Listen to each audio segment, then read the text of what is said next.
Hi all back to my channel. എൻ്റെ channel ആദ്യമായിട്ട് കാണുന്നത് തന്നെ ഒന്ന് സപ്പോർട്ട് ചെയ്യണം കേട്ടോ. ചാനൽ സബ്സ്ക്രൈബ് ചെയ്യണം, ലൈക്ക് ചെയ്യണം, ഷെയർ ചെയ്യണം. അപ്പോൾ നിങ്ങൾ തിരുവനന്തപുരത്ത് നല്ലൊരു ടൂറിസ്റ്റ് സ്പോട്ട് തപ്പുന്ന ആളുകളാണോ? അങ്ങനെയാണെങ്കിൽ ഈ വീഡിയോ നിങ്ങൾക്ക് ഹെൽപ്ഫുൾ ആയിരിക്കും കേട്ടോ.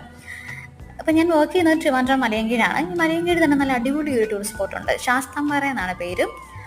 അപ്പോൾ നമ്മൾ കഴിഞ്ഞ ദിവസം അവിടെ പോയിട്ടുണ്ടായിരുന്നു. ഓൾറെഡി 2 തവണ പോയിട്ടുണ്ട്. അപ്പോൾ ലാസ്റ്റ് ഒന്നുകൂടെ അവിടെ വിസിറ്റ് ചെയ്യാമെന്ന് വെച്ചു. സ്കൂൾ അതിനോട് ചേർന്നായതുകൊണ്ട് നമുക്ക് പോകാനും വരാനൊക്കെ എളുപ്പമാണ്. അപ്പോൾ നമ്മൾ ഷോർട്ട് കട്ട് കയറിയാണ് പോയത്. നല്ല തണുപ്പും മഴയും ഉണ്ടായിരുന്നു കേട്ടോ. അതുകൊണ്ട് തന്നെ ഒരു നേരിയ തണുപ്പോടുകൂടിയാണ് അവിടെ ചെന്നത്. അടിപൊളി സ്പോട്ടാണ് കേട്ടോ. ട്രിവാൻഡ്രത്തെ ഏറ്റവും ബ്യൂട്ടിഫുൾ സ്പോട്ടാണെന്ന് ഞാൻ പറയും. വേറെ ഒന്നുമല്ല, ഒരുപാട് ബ്യൂട്ടിഫുൾ സ്പോട്ട് ഉണ്ട്. എന്നിരുന്നാലും എനിക്ക് ഈ ഒരു സ്പോട്ട് ഒരുപാട് ഇഷ്ടപ്പെട്ടു. ഇത് ആരെങ്കിലും ഇങ്ങോട്ടേക്ക് പോകാത്തിട്ടുണ്ടെങ്കിൽ എത്രയും പെട്ടെന്ന് പോയി കാണുക. എനിക്കൊന്ന് ട്രിവാൻഡ്രം ഫുൾ ഇവിടെ ഒന്നൊക്കെ കാണാൻ തോന്നുന്നു. അമ്മാതിരി വ്യൂ ആയിരുന്നു. പിന്നെ പാറലൊക്കെ നല്ല വഴുക്കലുള്ളതുകൊണ്ട് നമ്മൾ അത്രയും സൂക്ഷിച്ചാണ് അതിന് മുകളിൽ നിന്നതും വീഡിയോ എടുത്തും ഡാൻസ് ചെയ്തതൊക്കെ. പറ്റുന്നവരൊക്കെ പോയി കാണണം. അത്ര നല്ല സ്പോട്ടാണ്. എൻജോയ് ചെയ്യാനും കുട്ടികൾക്കും ഫാമിലിക്കൊക്കെ വന്നിരിക്കാനും നല്ല സ്പോട്ട് തന്നെയാണ്. അപ്പോൾ ഇത്രയേ ഉള്ളൂ. Thank you.